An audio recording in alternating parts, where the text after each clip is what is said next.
পরমাণু বোমার মাধ্যমে? যুদ্ধের প্রথম পর্যায়ে আমরা আমেরিকা এবং ইসরায়েলকে যতটা দোর্দণ্ড প্রতাপে এগিয়ে যেতে দেখেছিলাম, গত 2 দিন ধরে তাদের ততটা দাপট দেখছি না। উল্টো ইরানি মিসাইলগুলো একের পর এক ইসরায়েলে আঘাত হানছে। মনে হচ্ছে ইরানের মিসাইল প্রতিরোধ করার মতো যথেষ্ট অ্যান্টি ব্যালিস্টিক মিসাইল ইসরায়েলের হাতে নাই। আমেরিকা এবং ইসরায়েল দুই দেশের হাতেই পরমাণু বোমা আছে, কিন্তু তারা যদি দেখে যুদ্ধে তারা জিততে পারবে না, তাহলে তারা শেষ পর্যন্ত যে কোনো পদক্ষেপ নিতে পারে এবং সেই যুদ্ধে রাশিয়া এবং চীনের জড়িয়ে পড়ার সমূহ সম্ভাবনা আছে। তেমনটা হলে এই যুদ্ধ রূপ নেবে আর একটা বিশ্বযুদ্ধে। সারা বিশ্বে যে পরিমাণ পরমাণু বোমা ছড়িয়ে ছিটিয়ে আছে, তাতে এটাই হতে পারে মানুষের ইতিহাসের সর্বশেষ যুদ্ধ।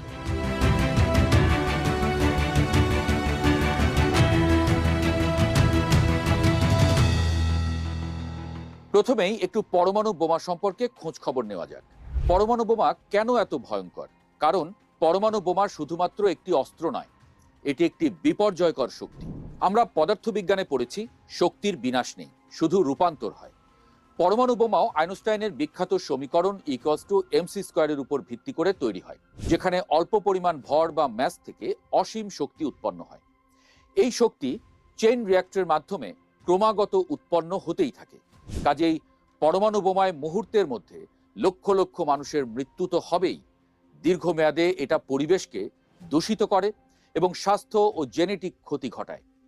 যখন কোথাও পরমাণু বোমা ফেলা হয়, তখন কি হয়?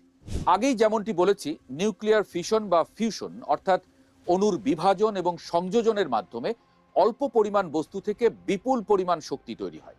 উদাহরণস্বরূপ, হিরোশিমায় ফেলা লিটল বয় বোমাটি মাত্র 64 কেজি ইউরেনিয়াম 235 ব্যবহার করে 15 কিলোটন টিএনটির সমতুল্য বিস্ফোরণ ঘটায়, যা 15,000 টন সাধারণ বিস্ফোরকের সমান, যা বহন করতে একসঙ্গে 3,000 ট্রাক লাগবে।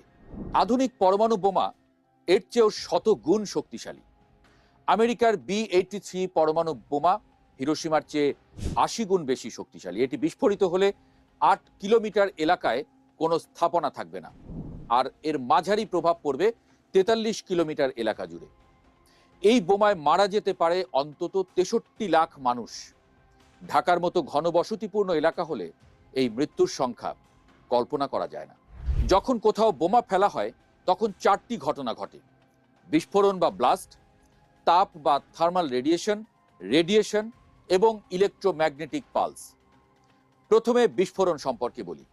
বিস্ফোরণের মুহূর্তে একটি শক ওয়েভ তৈরি হয়, যা প্রতি